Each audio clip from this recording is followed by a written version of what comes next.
Navigating airport layovers can be tricky, and a single mistake could lead to a missed flight. Today I'll be breaking down the 11 most common airport mistakes to avoid during your next layover, as well as sharing my favorite travel tips and hacks to help you make the most of your time at the airport between flights. The first mistake is one that I made recently, which was not taking the time to look up the amenities as well as the reviews of those amenities of my layover airport, which also happens to be one of my least favorite airports in the world. When I say layover, I'm referring to the time that you have to change planes between flights, which will typically mean you spend anywhere between 30 minutes to 24 hours at the layover airport. So if you have a connecting flight before getting to your final destination, you likely have a layover. Circling back to my mistake, earlier this year I flew to India with Air France. Because there are no nonstop flights between Ottawa and Mumbai, I had to make a connection and spend a few hours in the CDG Paris airport before boarding the second flight that would get me the rest of the way to Mumbai. I assumed that the best use of my time would be to use my Priority Pass membership and head to the Yotel Airport Lounge where I could get free food, drinks, and have a cozy place to sit and work on these videos. Big mistake. The Yotel Air Lounge at CDG is not only impossible to find and completely out of the way, but it is also one of the worst lounges I have ever visited. I spent half of my 4-hour layover looking for it and then 10 minutes actually in it before deciding that the airport terminal would be a better place to pass time. Let us know down in the comments which airport happens to be your favorite or your least favorite, whichever you feel more inclined to share. And definitely hit that subscribe button as it's a free way to support the channel and also make sure that you never miss out on another travel tip or hack. Don't make the same mistake that I did of not researching the airport you will be connecting through in advance, especially if you have a few hours to kill there. The free website, Sleeping in Airports, is a great way to find out about amenities that you might be interested in, like free massage chairs, sleeping areas, or even free tours into the city if you do happen to have a longer layover. The free website Lounge Buddy also gives you info on airport lounges around the world, as well as their reviews and the cost of a day pass. Definitely check those lounge reviews before you do decide to pay for a day pass. And take it from me, Yotel Air at CDG is not worth it. So in addition to not researching your layover airport, the second thing that travelers with a layover should never do is overestimate how much time they actually have to make it to their next flight. Even if you gave yourself more than the recommended minimum connection time of 90 minutes while booking your flight, you still want to hustle to get to your gate since flights can start boarding as early as 1 hour prior to their scheduled departure time. You may need to walk a long distance or even wait for a shuttle bus to take you to a different terminal before making it to your new gate. And in many cases, if you do have an international connection, you need to go through an additional security check, and it might have different rules from the initial security check that you went to before your first flight. But we will dive more into those security rules at mistake number 5 and 6. Prior to your first flight's departure, review airport maps online, or even sometimes you can find airport layouts in the magazine in the seat back pocket during your first flight. Make sure you know the best way to get to your next gate so you don't end up getting lost or taking the wrong shuttle bus. Also leave enough time for any unexpected holdups, such as long lines or a security check alarm. A common but critical mistake would be looking up and knowing exactly where to go at your layover airport, but then not checking an updated gate assignment prior to heading to the gate. Always make it a habit to verify gate and terminal information after your first flight and before heading to your designated gate at the airport to catch your connecting flight. You can easily check for updates by looking at the flight information boards scattered throughout the airport.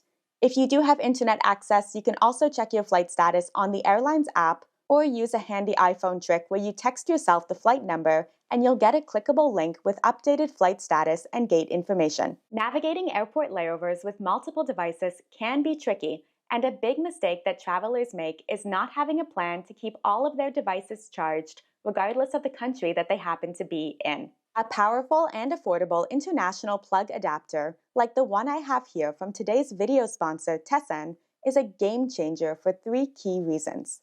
First, it's compatible with over 200 country outlets, and it auto-adjusts voltage, preventing damage to your devices regardless of where you happen to be. The second reason that I love this adapter is that it can charge devices at the same time with speeds of up to 65 watts, which will get most phones from 0 to 65% battery life in just 30 minutes. Using an airport USB to charge your device might also expose you to a scam called juice jacking.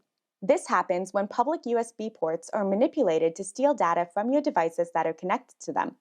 Using an adapter allows you to safely connect to AC outlets. Unlike USB ports, AC outlets are purely for power and they don't transfer data, ensuring there is no risk to your personal information or device while it's charging. I'll leave a link in the video description for you to check out the Tessen Travel Adapter before your next trip. When flying internationally with connections, a mistake travelers make is not preparing for additional security checks. It's important to prepare for security checks just as you would when you arrive at the airport for your initial flight departure. Liquids that are stored in containers of 3.4 ounces or smaller must be placed in a clear, single, quart-sized bag to go through the security screening. So if you've filled up your water bottle before boarding your first flight, but you didn't end up drinking it on the plane, or if you grabbed an extra can of soda from the flight attendant during your flight, make sure to either consume these or dispose of them before your next security screening. Having your bag flagged for having a liquid inside of it is going to slow you down, as any bag that sets off an alarm is going to be subject to an additional screening. This extra screening could mean the difference between making or missing your connecting flight. Also, avoid buying liquid items like body wash at the airport before your initial flight. It's frustrating to buy something new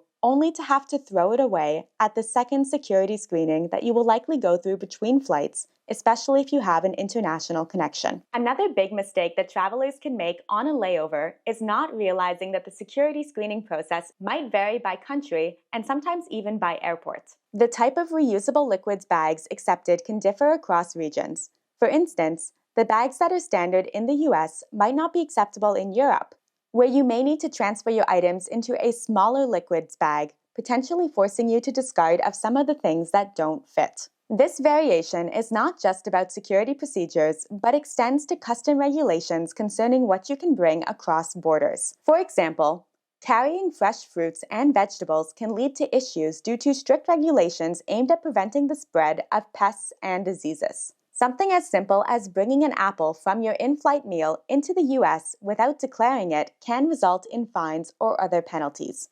At the very least, it's going to result in a holdup. It's a good practice to consume or dispose of any perishable items before landing to avoid any complications during the customs inspections when you go to enter a new country. When planning a trip that has an international layover, it would be a massive mistake to not realize that you actually need a transit visa. A transit visa is a type of visa required by some countries for travelers who are passing through their territory en route to a final destination. The transit visa allows you to legally stay in that country for a short period of time, usually just until your next flight. Depending on the passport that you have, as well as the country that you're stopping in to catch your connecting flight, even short layovers might require a transit visa. For instance, some travelers from India need a transit visa for certain European countries when heading to places like Canada, and the same goes for American passport holders who will generally need a transit visa for Turkey if they plan to leave the international transit area of the airport during their layover. Make sure to check the visa requirements on official government websites for any of the countries that you'll pass through, in addition to the visa requirements of your destination country. You'll likely be asked to show your destination and your transit visa before boarding your first flight, so if you do need one or both, make sure you have them handy. But not too handy, as it's going to put you at risk of this next layover mistake. It's wise to keep your travel documents like your visa, passport, tickets, and money accessible but secure, especially when navigating through busy airport terminals. Holding these items in your hand can increase the risk of theft or accidental loss, which could significantly disrupt your vacation plans. That would suck. A great solution is to use travel accessories designed for security and convenience. Products like the Flip Belt or Scotty vests offer built-in pockets with discreet body-hugging compartments that keep your essential items hidden yet accessible. They are designed to keep your valuables under your clothing to safeguard against pickpocketing, ensuring that your documents and money are securely stowed away yet easy to reach when needed. In addition to not having a transit visa, it would be a big mistake to not know the rules and the regulations of any country that you are transiting through, especially in regards to regulated substances like CBD oil. CBD oil might be legal in your departure and your destination countries, but carrying it through certain transit countries can lead to severe legal consequences. There have been cases where travelers faced legal issues in Dubai due to the presence of substances like THC in their system upon arrival, even if they weren't carrying the substance with them. This highlights the importance of understanding and respecting the legal landscape related to drugs and other regulated items in transit countries. Do the research, as you might be surprised what you find. And just a reminder, the transit country is the country of the airport that you happen to be in for a short period of time before you catch your connecting flight. Another mistake to avoid is choosing to book self-transfer flights without understanding the risks involved. When booking flights with connections, you generally have two options. The first is booking everything on one ticket, and the second is opting for self-transfer flights. Self-transfer flights involve booking separate tickets for each leg of your journey, such as flying with Air France from Atlanta to Paris, and then switching to Ryanair to fly from Paris to Rome. While this method might offer cheaper fares and more flexible itineraries, it does come with significant risks. If your first flight is delayed and this causes you to miss your second flight, that airline from the first flight is not responsible for rebooking your second flight. They have nothing to do with it. This leaves you on your own to bear the cost and find a new flight independently.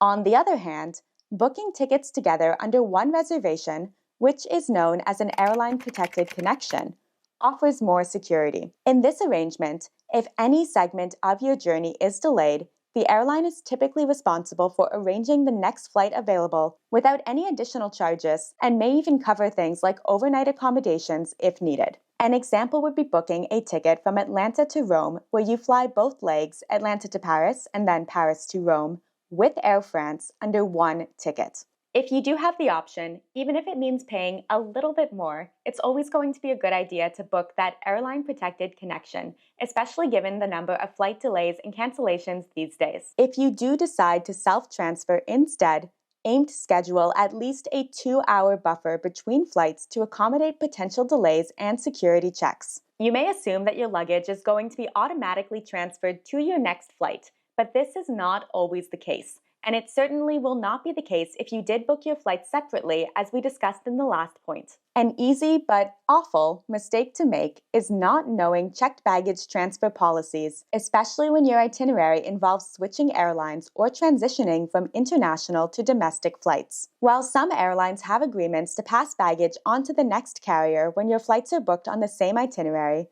others might require you to collect and recheck your luggage during the layover. To avoid any surprises, it's crucial to confirm baggage policies with your airline before you travel. This confirmation can typically be done during booking, at check-in, or by making a quick call to the customer service line of the airline. All you have to do is ask if the bag is going to be checked to your final destination, and then state what that destination is, or ask if you will need to do anything during your layover, such as pick it up and recheck it. You do not want to find out at baggage claim at your destination when you realize your checked bag is not on the baggage carousel, that you were actually supposed to pick it up and recheck it during your layover. Big yikes. Even if you didn't plan to check a bag, your carry-on might have been checked at the gate due to limited overhead bin space as you go to board the flight. If this does happen, ask if it's being gate checked or sent to baggage claim and whether you will need to pick it up during your layover before your next flight. I'll put a video up on the screen now that dives into mistakes to avoid at your boarding gate. This video also helps clear up any confusion over if your carry-on is being checked to the cargo hold or if it's being gate checked. Don't forget to hit that subscribe button to join us back here for more travel tips and hacks each week. I'll see you in that next video soon, and until then, safe travels. Bye. Ollie is very much asleep, but I know he will be quite upset if he also doesn't get to say his quick goodbye.